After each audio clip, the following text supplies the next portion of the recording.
The Japanese people have felt the weight of our land, air, and naval attacks. Our blows will not cease until the Japanese military and naval forces lay down their arms in unconditional surrender. By the time President Truman assumed office in April 1945, the United States was winning the war against the Japanese and moving swiftly toward a land invasion of Japan's home islands.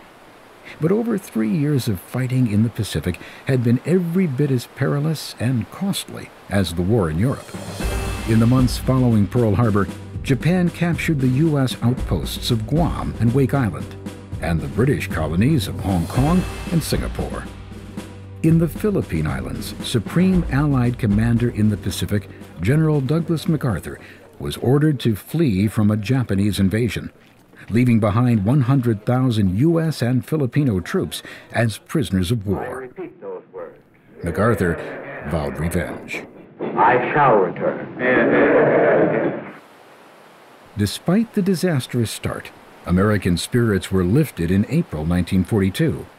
Colonel James Doolittle led a successful bombing run on Tokyo in a move designed to strike fear into the very heart of the Japanese. A month later, in the Battle of the Coral Sea, U.S. and Australian forces resisted an enemy attack, preventing a Japanese invasion of Australia. In June 1942, the Japanese launched a secret plan to capture a U.S. military outpost at the Midway Islands, 1,000 miles from Hawaii. But the U.S. intercepted a secret communication and sent a carrier group to ambush the approaching armada. Japan struck first. Waves of warplanes attacked U.S. forces on the island, inflicting heavy damage. The U.S. responded, sending torpedo planes and dive bombers to attack the Imperial fleet. The first squadron met fierce resistance and suffered tremendous losses. But then, within the space of an hour, the U.S. turned the tide of battle by destroying 3 Japanese aircraft carriers.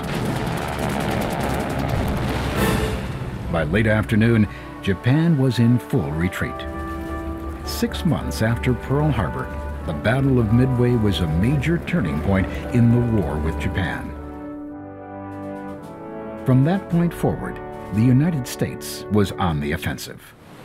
General MacArthur devised the strategy of island hopping to fight the Japanese in the Pacific. The U.S. would island hop past Japan's heavily defended islands and seize the more easily defeated outposts. There, the United States could build landing strips and employ air power to cut Japan's supply lines. By August 1944, the U.S. was island hopping steadily toward Japan, capturing Guadalcanal, Saipan, Tinian, and Guam. By October, the U.S. Navy reached the Philippines. In the Battle of Leyte Gulf, they fought the Japanese fleet in one of the greatest naval operations in history. The U.S. prevailed. General MacArthur had kept his promise to return. After the crushing defeat, the desperate Japanese began using what they called the Divine Wind. Kamikaze attacks. In these suicidal maneuvers, Japanese pilots dove onto Allied ships in bomb-loaded aircraft.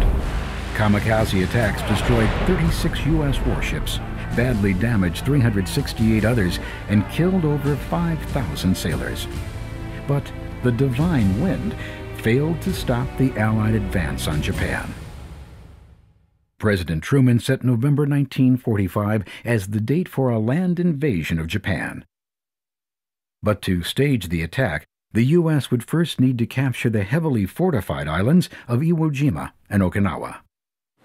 Advanced air and naval bombardments were meant to soften enemy defenses for an amphibious invasion. But once on shore, U.S. Marines were forced to fight a terrifying war of attrition. Snipers fired on the advancing soldiers from hidden entrenchments.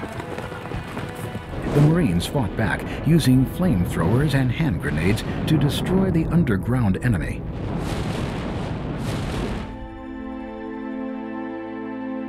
When the last shots were fired, over 18,000 Marines had died fighting on Iwo Jima and Okinawa.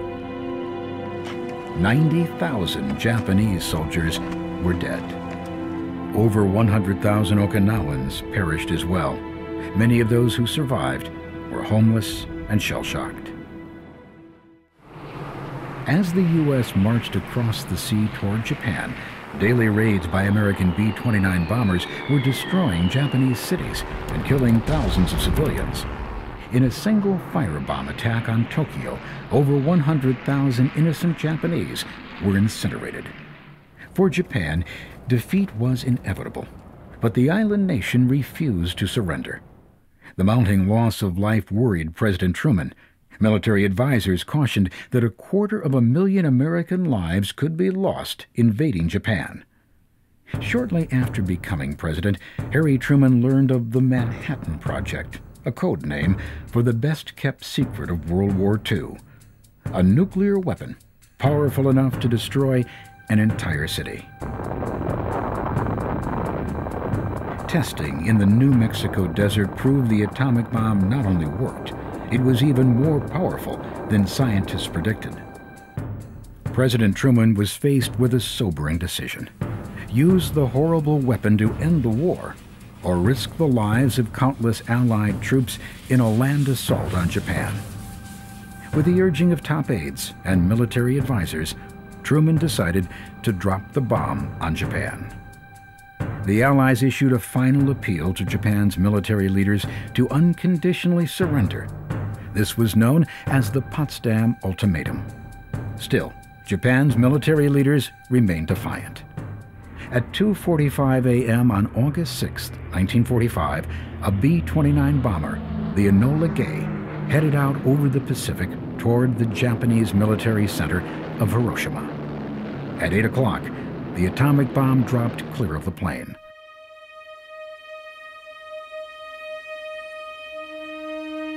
"43 seconds later, the city of Hiroshima was annihilated.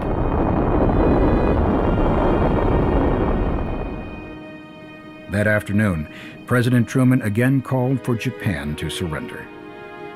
When Japan failed to respond, a second atomic bomb was dropped on Nagasaki, leveling half of the city and killing more than 60,000. By the end of the year, the death toll had reached more than 200,000 from injuries and radiation poisoning caused by the two bombs.